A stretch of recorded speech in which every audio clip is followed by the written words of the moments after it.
Hey there, welcome to the Astro Psyche. This is your weekly astrology for March 20th through the 26th. And I'm Shawna. I'm an astrologer, an intuitive, and a coach. And I'm excited to share the astrology of this week with you. So we start off with the equinox on Monday. We have a new moon, we have Pluto moving into Aquarius, and then we also have Mars moving into Cancer. So we'll get into all of that. Now, the equinox is the point. So in astrology, we're really into this because it sort of marks the new year of the zodiac, because the equinox in March is when the sun moves into Aries.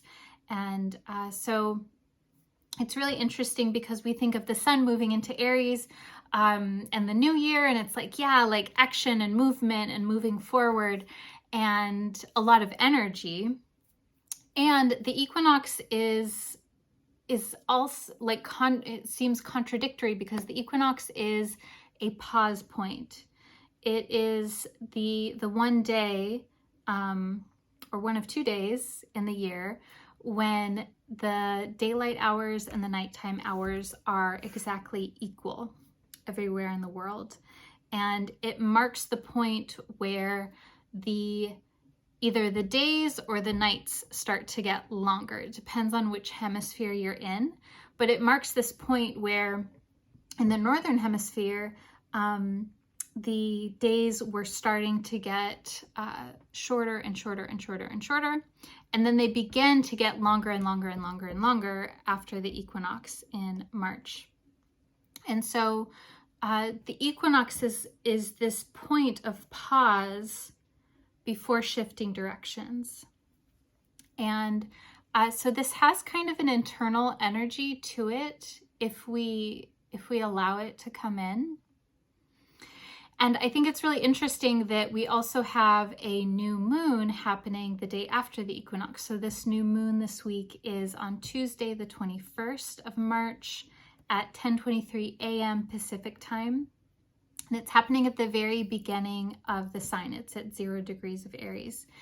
And so a new moon is also this time of introverted kind of energy. It's about listening and going within.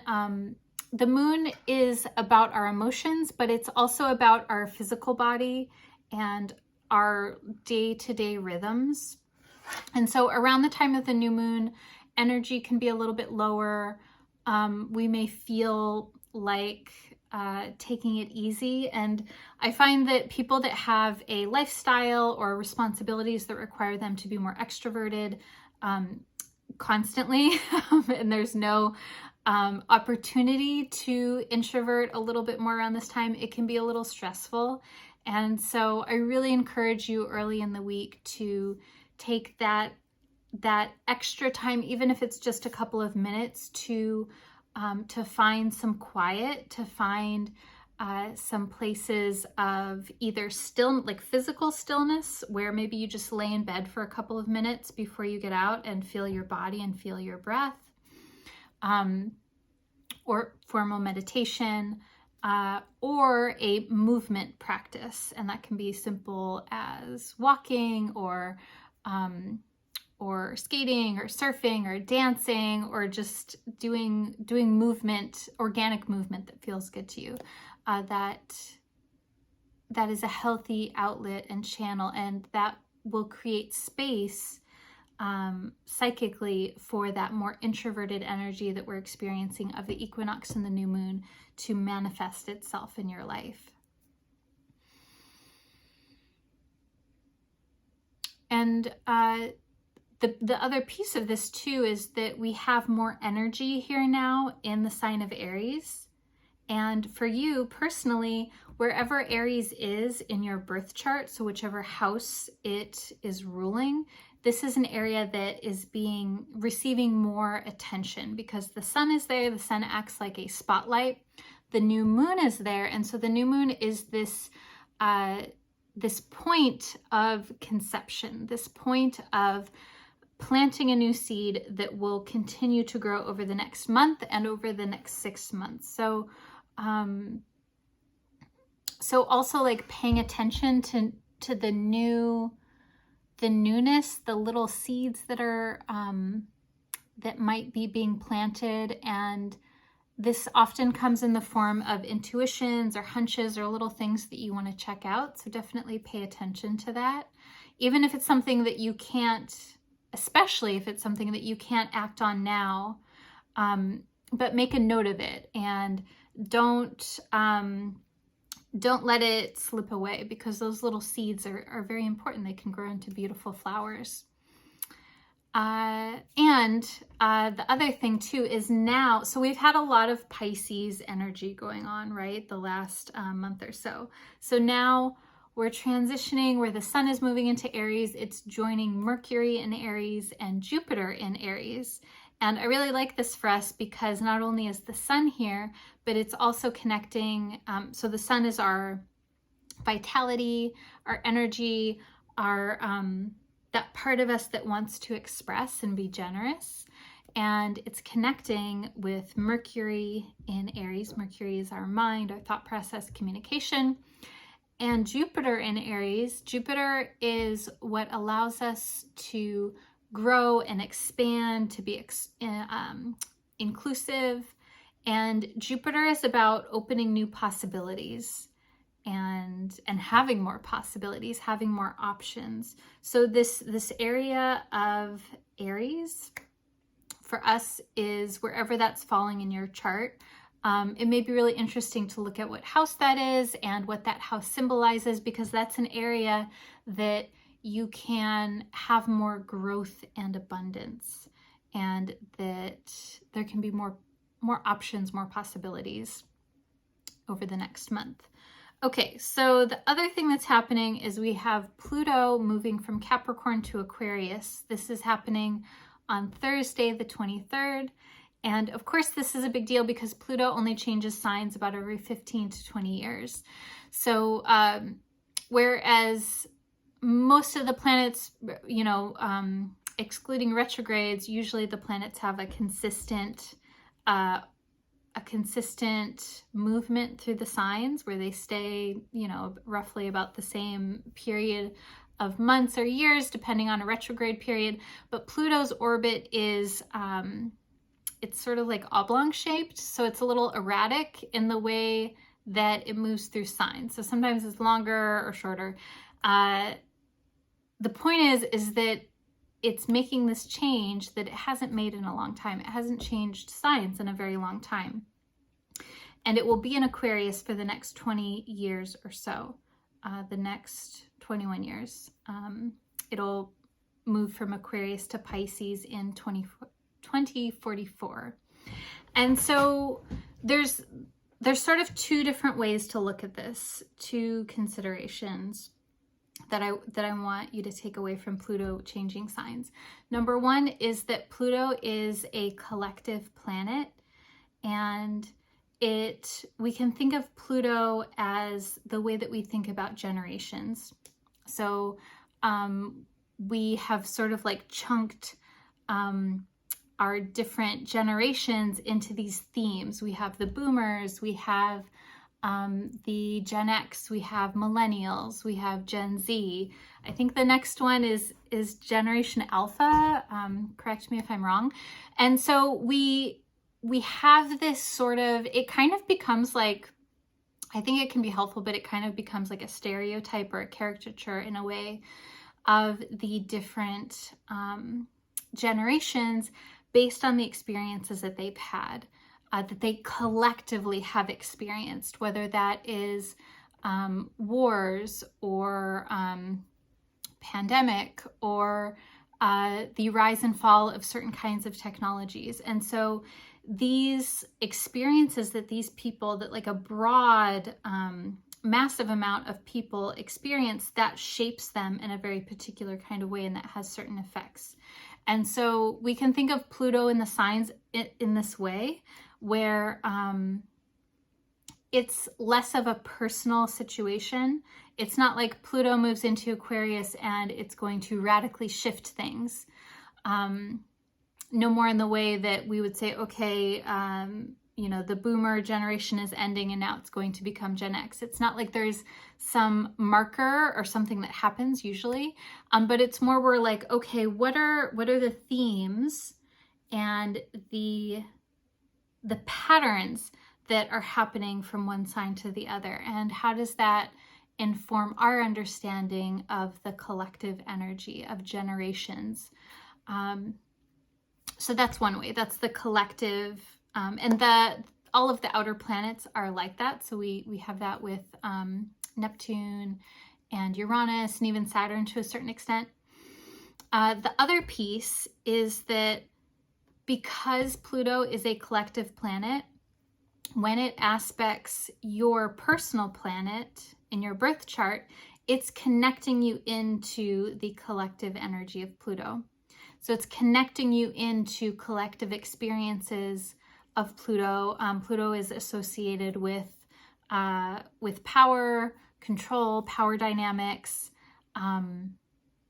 with intense experiences, intense emotions, with shame and guilt, needing to hide, needing to have control over, with secrets. Pluto is also associated with healing, with catharsis, with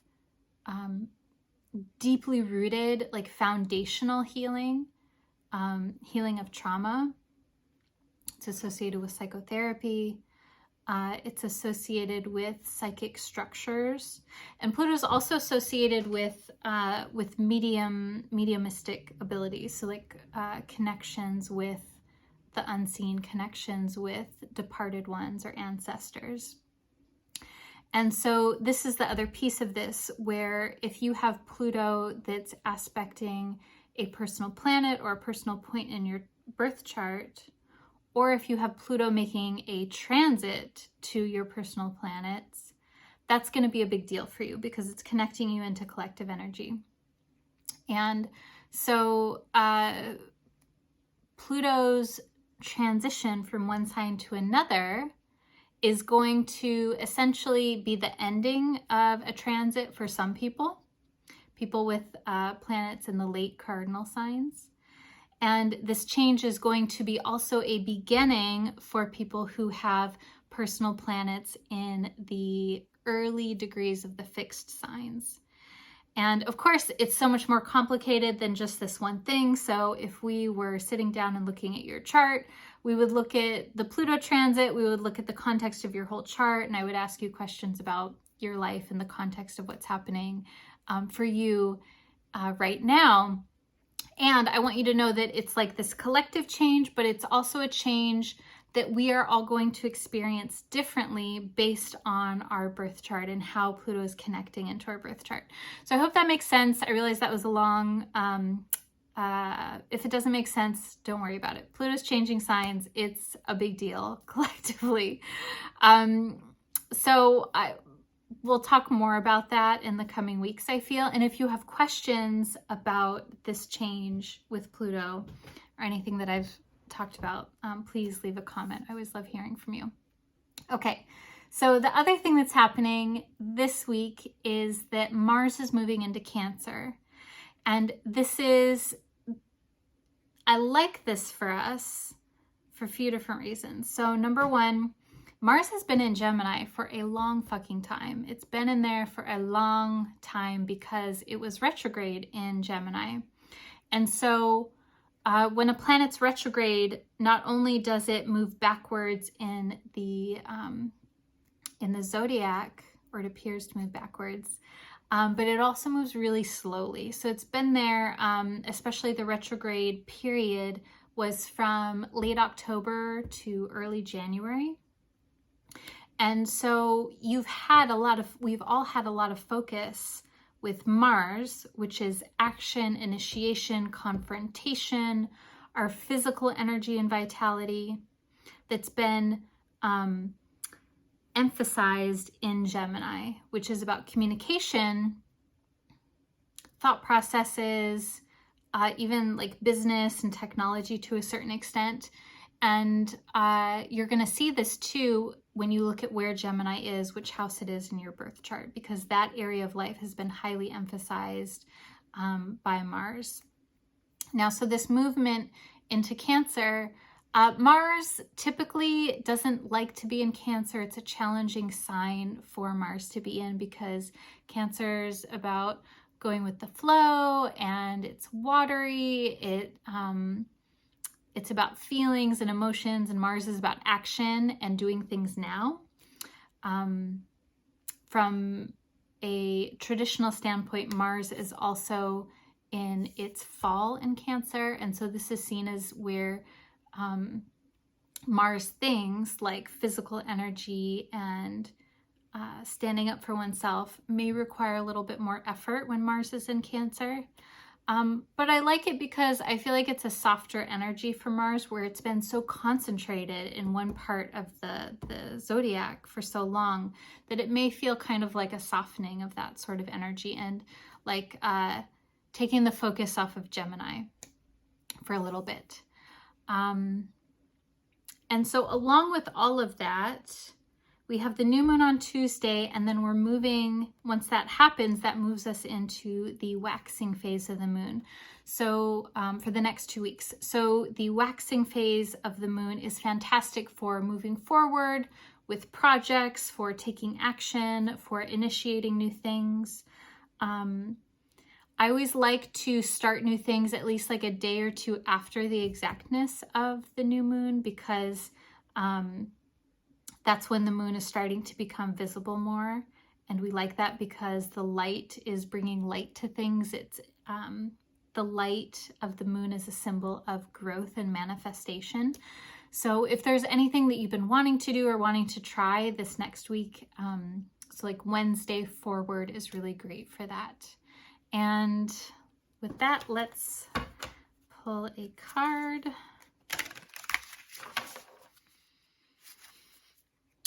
So I'll actually pull 3 cards here for you. So you can pick a number between 1 and 3, or you can receive all 3 cards if you like.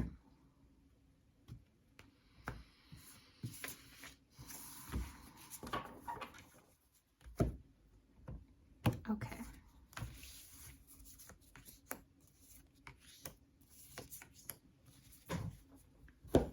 Okay, so card number 1 is the Justice card. This is the Wild Unknown deck.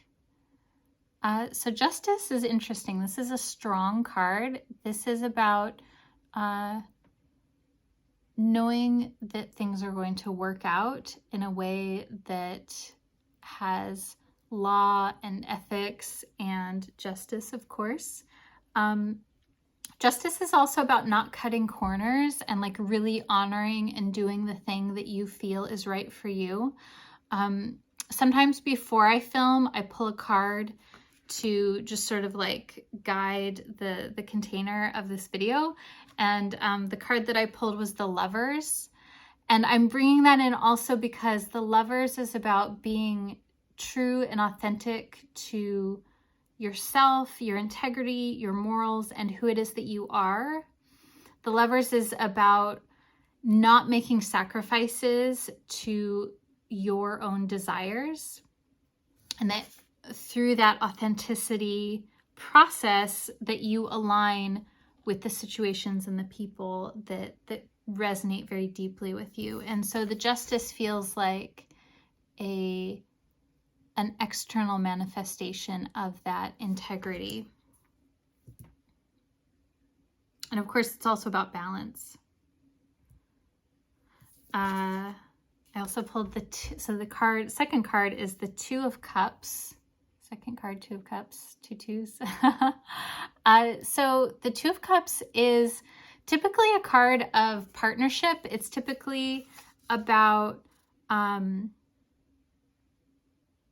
so platonic business relationships or romantic relationships. It's about coming together in a one-on-one relationship that is beneficial in some way.